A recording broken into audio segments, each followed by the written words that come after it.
Radstock Station was opened on the 20th of July 1874. The station itself was closed to goods in 1964. Passenger services were withdrawn slightly after. The most interesting feature about this line is that it's still connected to the Frome main line, where freight trains still continue to run to Westbury.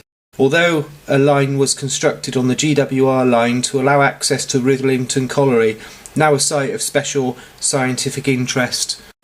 This project relies very much on people's interest and, unfortunately, on money as well. The more funding this project receives, the more likelihood it has to succeed.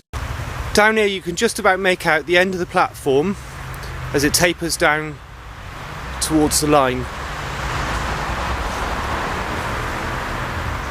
It's such a waste, it's unbelievable that people haven't done anything with this. It's just such a waste for the community.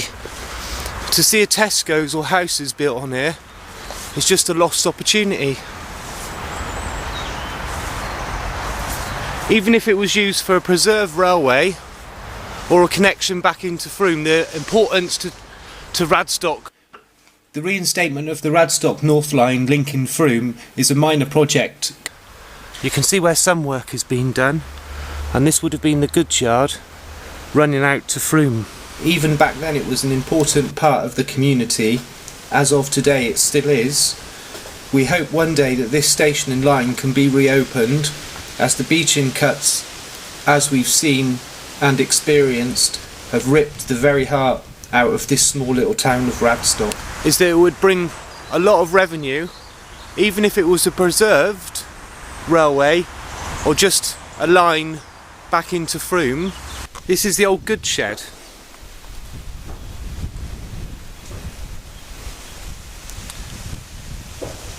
This would really be lost if Bath City Council got their way and turned it into a shopping complex. This is a real asset to Radstock and a complete and utter waste of resources if B&NES get their hands on it. If you have a look down in the undergrowth, you can still see some of the point sets in turnouts. Here's a line over here which is really clearly still evident, just needs the undergrowth cleared. Perfectly feasible for a railway track.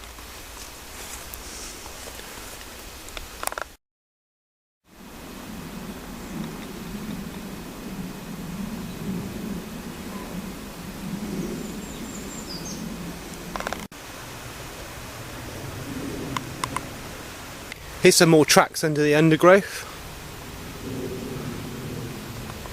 This is the Radstock direction and another pair of turnouts, and this is the line that continues to Frome.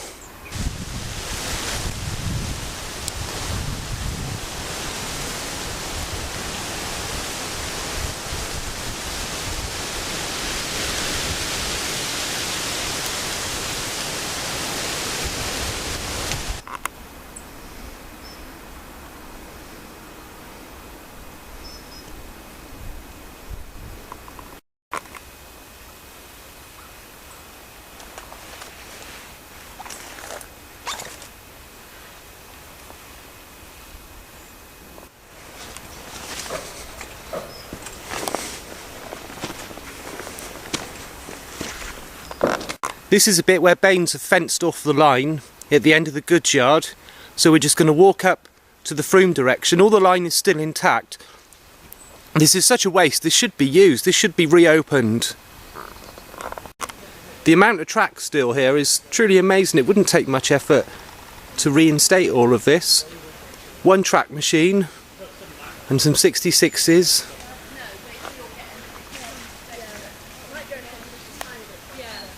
We're just 1 mile out of Radstock Station now. As you can see, all the track is still intact.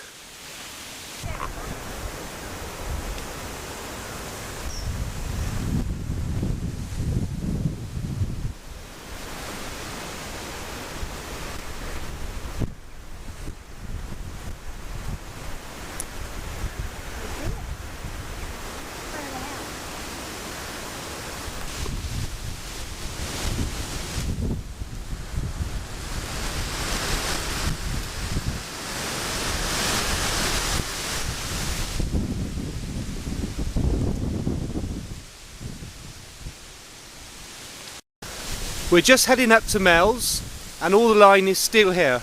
I've seen 2 breaks and a missing section of 200 metres so far.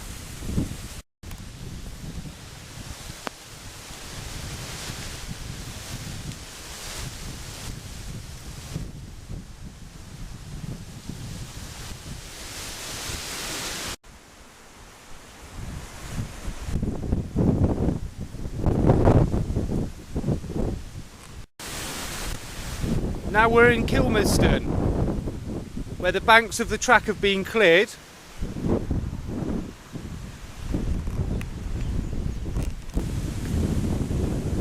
This is a nice site, some cleared undergrowth and the track bed.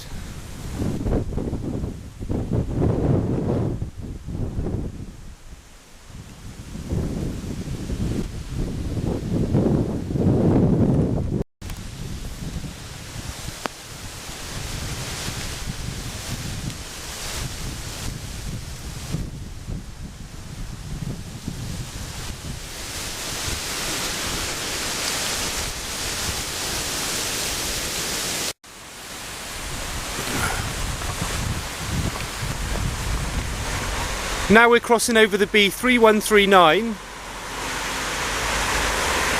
You can see all the track is still intact. The bridges are here. Thankfully the cycle track has managed to save the bridges, which is a bonus. All the way from Radstock, the track is still here. Here we are at Ashmead's Kernel. And guess what? Track's still here. Here we are at Babington Road Bridge. Note how wide the tunnel is for the broad gauge railway, and that's the line as it heads down towards Radstock. And note the soot across the top of the chimney from where the steam trains used to run under.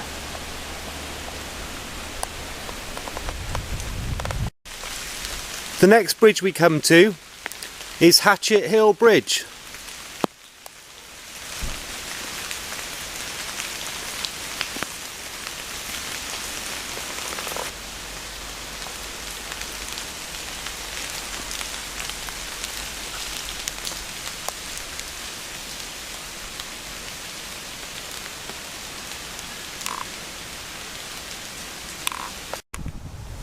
That's the direction to Radstock,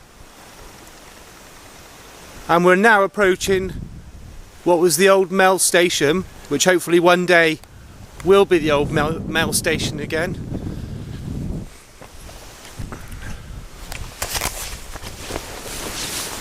And here's probably what's a ground box.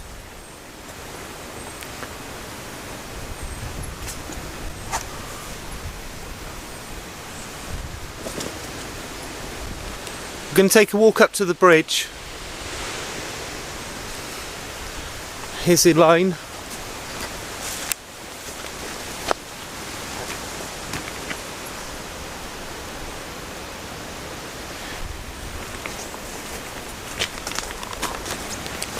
Seems to me like there's plenty of room around here for a preserved railway again. It's a beautiful location with lovely scenery.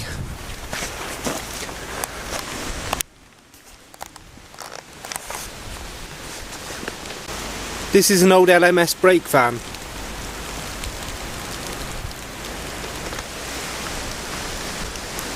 I think the boys on the WSR would have this running within a couple of weeks.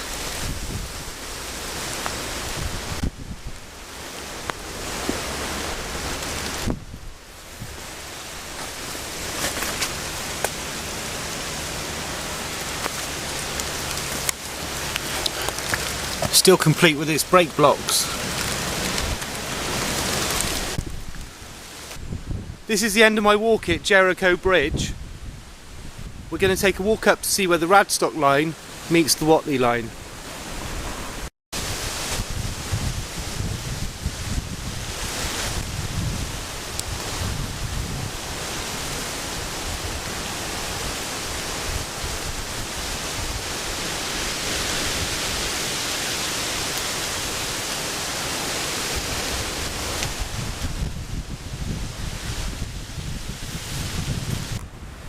At this point there's a passing loop which is ideal for passing preserved steam trains on their way to Frome from Radstock. The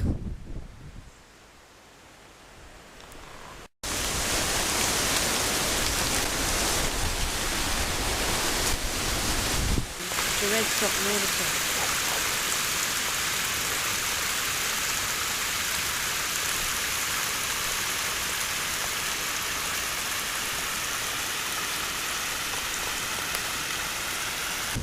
Now I'm at the bridge at Lindon, where the road leads on to Great Elm. Let's go and have a look and see what we can see. Once again we've got the line, concrete sleepers, and that's all the way down to Radstock. I have to point out this is a beautiful line, it's extremely scenic, well worth restoring. And one thing that I can't understand, that boggles my mind, makes me think about when I'm in Radstock. Being in Radstock, you can see that the town's dead. Without this railway track, the town's practically nothing. This railway track would bring back thousands and thousands of people back to Radstock, boosting its economy more than a new Tesco's would probably, or some houses.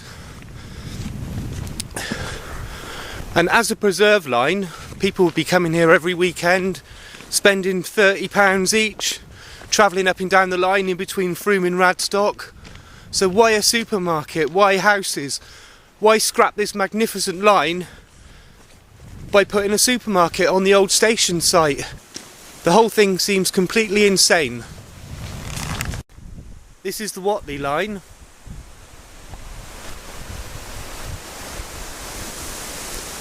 At this point, the Radstock line meets. So there we have it. A preserved line in the making.